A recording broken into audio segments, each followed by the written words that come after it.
Oke, Bismillahirrahmanirrahim. Assalamualaikum warahmatullahi wabarakatuh. Sini saya ingin mempresentasikan. Sebelumnya saya adalah mahasiswa semester 4 DM4A. Saya Vicky Karunia Putra Pratama DM4A NRP 026. Di sini saya ingin mengulas kembali materi apa yang telah saya dapatkan di perkuliahan ini dengan Bu Widya, Bu Rida sama Bu Amanda.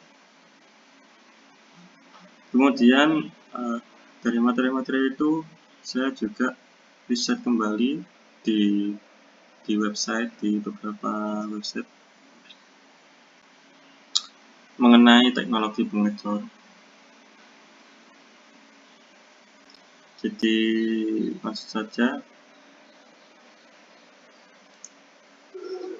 Teknologi pengecoran. Definisi pengecoran adalah itu salah satu teknik manufaktur yang melibatkan peleburan logam hingga mencair dan menuangkannya ke dalam cetakan. Proses ini digunakan untuk menghasilkan komponen dengan bentuk yang mendekati produk akhir.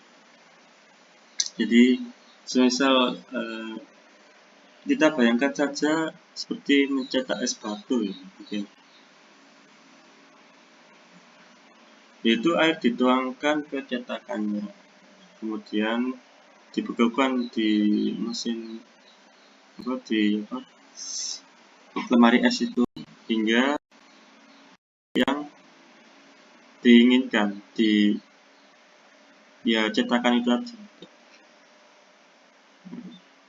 Sama halnya dengan konsepnya itu pengecoran logam atau pengecoran yang lainnya, itu prinsipnya hanya saja menggunakan suhu dan material yang berbeda. Suhunya tinggi atau dimana, atau lebih rendah, dan materialnya juga berbeda. Saya next langsung ke teknik pengecor. Teknik pengecoran di sini ada dua, yaitu konvensional atau tradisional, di sand mold casting, dry sand casting, dan sebagainya, dan juga non konvensional atau modern, high pressure die casting, dan sebagainya. Ada juga expandably mold dan juga permanent mold, itu cetakan yang umumnya terbuat dari pasir atau bahan lainnya, dan ada yang digunakan berulang kali. Kembali lagi di teknik konvensional, itu lebih cocok untuk produksi skala kecil hingga menengah dengan biaya yang lebih rendah. Seperti contoh roda gigi pada mesin pertanian, itu biasanya menggunakan metode salmon casting. Kemudian teknik non-konvensional juga menggunakan metode modern untuk meningkatkan presisi dan kualitas hasil cor, high precision and quality, namun dengan biaya yang lebih tinggi. Seperti contoh pengecoran blok mesin mobil, itu sering menggunakan metode high pressure die casting untuk memastikan detail yang sangat presisi dan struktur logam yang lebih padat. Saya next lanjut ke komponen cetakan. Di sini ada beberapa yang saya tampilkan saja. Ada pouring basin, reserve, dan core. Satu sama lain ini sangat berpengaruh penting. Ya, kurang lebih mungkin kita analogikan sebagai roti. Bayangkan membuat roti dengan roti isi dengan cetakan. Adonannya itu dituangkan ke dalam cetakan. Terus dibuatkan rongga udara agar tidak ada gelembung yang itu, dan tambahkan cetakan kecil yang digunakan untuk membentuk lubang di tengahnya, gitu. Ya, kurang lebih. Saya next, keunggulan dan kekurangan pengecoran. Ya, salah satu ya beberapa contoh ini keunggulan: mampu menciptakan bentuk yang kompleks dengan detail yang tinggi, cocok untuk produksi selesai tapi ekonomis, dapat digunakan untuk bahan yang sulit dikerjakan dengan proses komersial.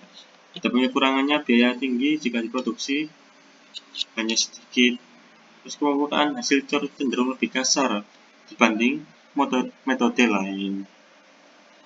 Kemudian toleransi presisi produk harus lebih besar dibanding dengan pemesinan. Gitu. Seperti contoh, mampu menciptakan bentuk yang kompleks dengan detail yang tinggi. Kita contoh seperti membuat kue, membentuk unik dengan cetakan khusus yang detail, yang unik ya. Pembuatan ya seperti itu. Seperti contoh lagi, pembuatan patung logam dengan detail yang rumit menggunakan metode pengecoran cetakan maksir yang sangat mendetail, sangat dan sebagainya. Tantangan pengecoran. Ataupun tantangan pengecoran yaitu polusi udara, air dan tanah, kemudian risiko kecelakaan, terus kontrol suhu logam yang menantang, karena logam harus mencapai suhu optimal untuk mencair tanpa menimbulkan cacat. Ya, mungkin sedikit tantangan pengecoran. Mungkin ada lain tantangan pengecoran yang belum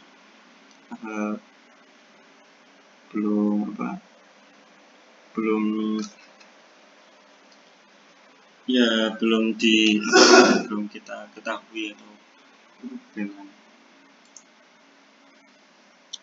kita beralih ke dapur peleburan. Ada electric induction furnace, electric arc furnace, crucible furnace, cupola furnace.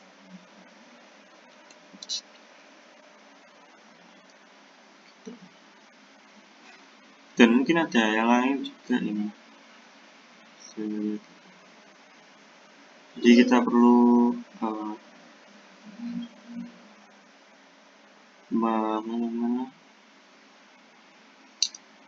menyesuaikan kebutuhan kita. Jadi kita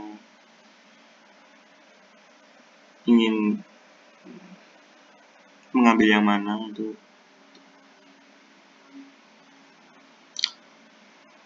dan industri juga. Kemudian fluiditas logam cair. Fluiditas logam cair ini dipengaruhi oleh temperatur penuangan yang tinggi meningkatkan fluiditas. Komposisi logam yang tepat dapat memperbaiki aliran logam. Viskositas logam cair yang rendah memungkinkan logam mengisi rongga cetakan yang lebih baik.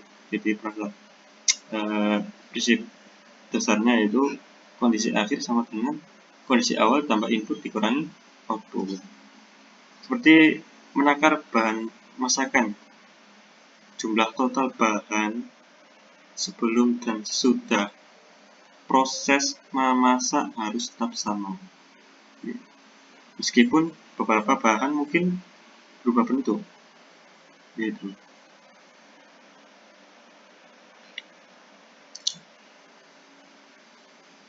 Oke, saya mungkin pengaruh unsur paduan. Ini mungkin ya. Ada SI meningkatkan koleksi, ya, meningkatkan kekuatan tarik dan menurunkan kelarutan karbon, menaikkan ketangguhan pada suhu tinggi dan mengurangi logam, S menurunkan diri lebur dan meningkatkan fasilitas logam, P meningkatkan kualitas logam dan sebagainya. dan sebagainya. Kemudian ada pembentukan cetakan dan pola. Cetakan dibuat dengan pola atau kita sebut dengan pattern yang memiliki dimensi tambahan untuk memastikan benda cor memiliki ukuran yang tepat setelah penyusutan.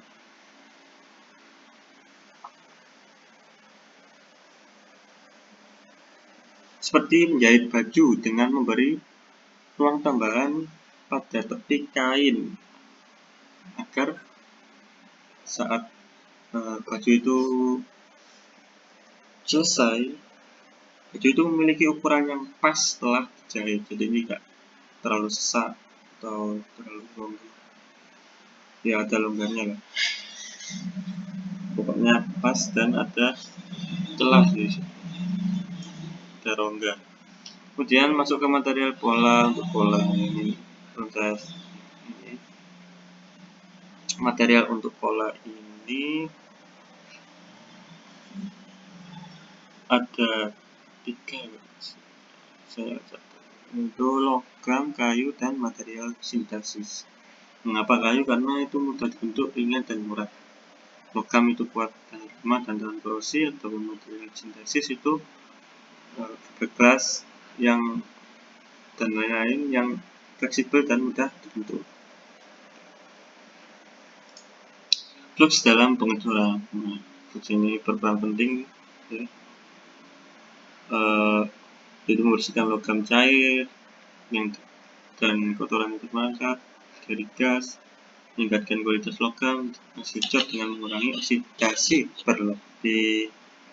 Contoh oksidasi berlebih yaitu mungkin dalam pengecoran baja, ya. Terus digunakan untuk melindungi logam cair dari reaksi berlebih dengan oksigen, sehingga hasil akhirnya akan lebih halus. Dan masih banyak lagi.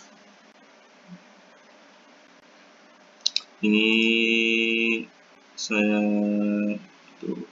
double ini, seharusnya ini dihapus, ini juga dihapus, gitu. Kemudian perbandingan metode pengecoran. Ini sudah tadi ya, konvensional modern. Kemudian studi kasus pengecoran. Jadi kita ambil contoh pengecoran blok mesin mobil dengan metode high pressure die casting yang mampu meningkatkan ketahanan dan efisiensi bahan bakar. Nah, mengapa sih kita mengambil metode high pressure die casting itu? Ya, salah satu contohnya itu, salah satu mengapa memakai metode ini yaitu karena hasilnya yang presisi tinggi. Metode ini itu mampu menghasilkan komponen yang detail yang sangat akurat. Penting untuk bagian mesin yang kompleks juga. Sebagai contoh, komponen mesin mobil dengan bentuk rongga detail menggunakan metode ini itu untuk menghasilkan yang optimal. Kemudian kekuatan material juga termasuk. Kemudian agar lebih kuat, ya, waktu produksi juga lebih cepat tanpa mengorbankan kualitasnya. Efisiensi bahan, ini itu juga termasuk, ya, masuk. Karena mengurangi limbah logam, cetakan diisi secara optimal dengan tekanan tinggi, mampu meningkatkan ketahanan dan efisiensi bahan bakar. Itu adalah sedikit pemaparan dari saya. Bila ada salah kata, saya mohon maaf yang sebesar-besarnya. Sebenarnya saya tadi sudah record, ya, tapi karena lebih dari 2 menit jadi tidak bisa disimpan, harus premium berbayar, jadi saya perlu rekam ulang. Dan Sebelumnya saya juga memiliki kendala, jadi saya di sini ingin memohon maaf pada Bu dosen, pada Bu Rita, Bu Amanda, dan Bu Widya bila ada kekurangan dari saya. Sini saya juga sedikit capok ya setelah absen dari, mungkin saya tidak mengikuti yang pertama. Ini yang pertama untuk saya tidak ikut, jadi saya di sini ya sesuai apa adanya. Mohon maaf bila ada salah kata. Terima kasih. Oh iya, dan juga saya ingin klarifikasi tadi, saya tidak membela diri saya sendiri, saya minta maaf juga karena saya juga memiliki kendala mengenai laptopnya saya itu masih rusak. Jadi untuk memperbaiki laptop itu butuh mungkin ya harganya itu mending beli baru gitu. Jadi saya di sini sementara itu meminjam tetangga saya yang di mana laptopnya itu ngelek gitu. Jadi kok sampai sini ya. Jadi gitu, terima kasih atas perhatiannya, yang mungkin mohon maaf juga bila kurang sopan. Terima kasih. Wassalamualaikum warahmatullahi wabarakatuh. Selamat siang.